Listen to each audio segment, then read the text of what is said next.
Welcome to program views makers. मैं हूं आपके साथ शाइस्ता यूसुफ। मामला कुछ यूं है, हुकूमती इत्तेहाद को मुसलसल मुश्किलात का सामना है कि इसके लिए कहीं से भी अच्छी खबर नहीं आ रही है। अब गैलप पाकिस्तान ने ताज़ा सर्वे के नताइज भी जारी किए हैं, जिनसे पता ये चलता है कि अवाम की अक्सरियत पीडीएम को मौजूदा महंगाई की जिम्मेदार समझती है। सियासतदानों के बारे में सबसे ज्यादा मुस्बत राय भी इमरान खान के बारे में पाई जाती है। अब सवाल ये है कि क्या हुकूमत सियासी अंदाज में इन हालात का मुकाबला करने की सलाहियत रखती है? डिस्कशन के लिए जो मेहमान हमारे साथ मौजूद हैं, तारुफ मैं आपसे करवा देती हूँ। हमें ज्वाइन किया है इम्तियाज गुल साहब ने, मुजम्मिल सहरवर्दी साहब हमारे साथ मौजूद हैं, नसीम सिद्दीकी साहब ने हमें ज्वाइन किया है और हमें ज्वाइन किया है जुनैरा अजहर साहिबा ने भी। आप तमाम मेहमानों के वक्त का बेहद शुक्रिया। इम्तियाज साहब, आपकी जानिब आऊंगी। हम देखते हैं कि पहले जो ज़मीनी इंतखाबात हुए पिछले दिनों में, चाहे वो हो या फिर कोई सर्वे, हुकूमत मुखालिफ ही आ रहे हैं। आपके ख्याल में इसकी बड़ी वजह क्या है? बुनियादी वजह ज़ाहिर आवाम की इक्तिसादी मुश्किलात हैं। दुनिया भर में होता है कि आपको जो करीब का दुश्मन होता है वो आपकी हुकूमत होती है, और हुकूमत की कारकर्दगी जांची जाती है आम लोगों के मुआशी हालात से। और आम लोगों के मुआशी हालात इस वक्त काफ़ी दबाव में हैं, जो क्योंकि 30-40% से भी ज़्यादा अफराद-ए-ज़र की शरह हो चुकी है। तो उसमें बड़ी एक फितरी सी बात है कि लोगों ने तो इसी हुकूमत को फिर मोरद इल्ज़ाम ठहराना है, और उसकी वजह से जाहिर है चाहे वज़ीर आज़म हो चाहे उनके वज़रा हों, उनकी रेटिंग, उनकी अप्रूवल रेटिंग भी मुतासिर होती है। तो इसमें कोई अचंभे की बात नहीं है। ठीक है, मुजम्मिल सहरवर्दी साहब, सर्वे आपने पढ़ लिया होगा, हकाइक आपने देख लिए होंगे। पीडीएम के लिए दीवार पर सामने क्या लिखा हुआ नजर आ रहा है? आवाम का डिस्प्ले ये नज़र आ रहा है। मैं तो आज पहली दफ़ा इम्तियाज़ गुल साहब से मुत्तफ़िक हूँ कि सवाल ये है कि लोगों को जो माशी तकलीफ़ है वो किसी बयानिए की मोहताज नहीं है।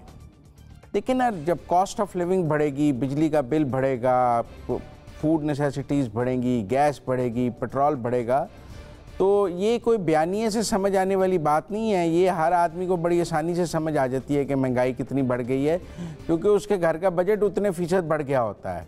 आपको बताने की नहीं ज़रूरत कि 31% बढ़ गई है, कि 41% बढ़ गई है, कि 45% बढ़ गई है। घर की ख़वातीन खुद ही आपको बता रही होती हैं कि कितने फ़ीसद बढ़ गई है, और आपकी तनख्वाह तो बढ़ी नहीं होती है। तो मसाइल तो हैं। लिहाजा मैं नहीं समझता कि महंगाई पर पीडीएम को कोई बेल आउट कर सकता है, और ना बेल आउट करना चाहिए। और उसके ऊपर मसला ये है कि पीडीएम जो है वो ये मानने के लिए तैयार नहीं है कि महंगाई की जिम्मेदार वो है। वो ये कहते हैं कि ये वो माने या ना माने, लोग यही मानेंगे कि वो जिम्मेदार हैं और उनको ये महंगाई कम करनी है। अगर वो ये कम नहीं कर सकते तो उन्हें हक़ हुक्मरानी नहीं होना चाहिए। बात यह है कि अगर आप लोगों के मसाइल हल नहीं कर सकते तो फिर आपको हक़ हुक्मरानी नहीं हो सकता। आप कहते थे कि हम आएंगे तो महंगाई कम करेंगे। आपको महंगाई कम करनी चाहिए। इस बारे में उनका दिफा कैसे किया जा सकता है? नहीं की उन्होंने महंगाई बल्कि मजीद बढ़ा दी। ऊपर से आसिफ ज़रदारी साहब कहते हैं कि दिवालिया हो जाए जब गुज़श्ता दौरे हुकूमत में महंगाई होती थी तो हमें लोग इंटरनेशनल कीमतें बड़ी सुनाते थे कि आप देखें लंदन में पेट्रोल की क्या कीमत है, फलां जगह क्या कीमत है। तो मैं तब भी कहता था कि हमें ऐसे मुआवजनों की ज़रूरत नहीं है। हम यहाँ पे रहते हैं, हम रुपयों में कमाते हैं, हमें पाउंड से कोई ताल्लुक़ नहीं, डॉलर की कीमतों से कोई ताल्लुक़ नहीं। लिहाजा मैं आज भी ऐसी किसी बात को मानने के मैं ये दिफा नहीं पेश करना चाहता कि इस वक्त दुनिया में कहाँ किस चीज़ की क्या कीमत है और पाकिस्तान में क्या कीमत है। मैं तब भी इस दलील को फरसूदा समझता था, आज भी फरसूदा समझता हूँ। और मैं समझता हूँ कि पाकिस्तान में रुपयों में बात होती है, रुपयों में चीज़ों की कीमतें हैं, रुपयों में हम कमाते हैं, और हमारी कॉस्ट ऑफ लिविंग का रुपयों में ही मसाइल का हल होना चाहिए। सही। चले, इस सब में एक अच्छी और मुस्बत है। इस तरह से तो मेरे ख्याल से हुकूमत का मजीद तरह नहीं निकल जाता।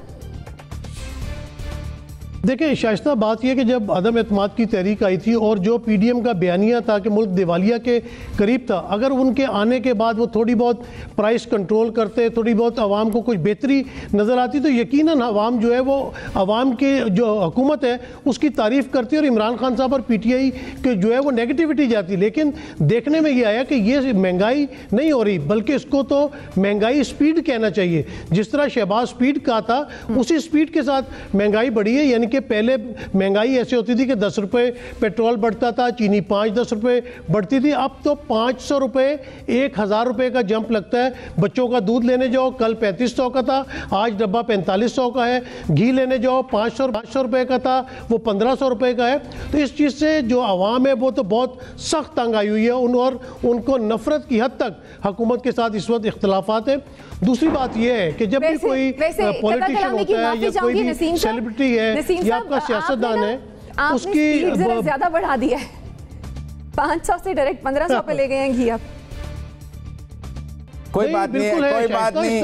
नसीम साहब को थोड़ा पहले प्राइसेस थोड़ा बढ़ाने की इजाजत होनी चाहिए। बिल्कुल इसी तरह बढ़ी है जी। 115 रुपए फी थोड़ा 2 और 2 6 करने की इजाजत होनी चाहिए। जी बिल्कुल नहीं। 500 रुपए में जो 5 किलो का पैकेट आता था ना, वो अब इस वक्त 3000 का हुआ है। मैंने तो आपको 1500 कम कीमत बताई थी। तो इस वक्त इसी तेजी के साथ जो है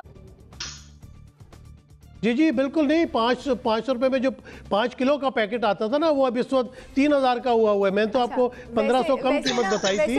तो इस वक्त इसी तेजी के साथ रिकॉर्ड भी देखा जाता है। बात यह है कि हमारी आवाम ने, हमारी यंग जनरेशन ने जो इमरान खान का ट्रैक रिकॉर्ड देखा है, वो भले क्रिकेट में था, बेशक शौकत खानम बनाने में था, उनका बहुत अच्छा ट्रैक रिकॉर्ड है। जबकि हमारे बाकी जो पॉलिटिशियंस हैं, उनके साथ करप्शन के केसेस जुड़े हुए हैं। तो एक नेगेटिविटी भी उन सियासतदानों के साथ जाती है। और इमरान खान साहब के साथ आपको पता है, एक तो वो हैंडसम भी है, उसके भी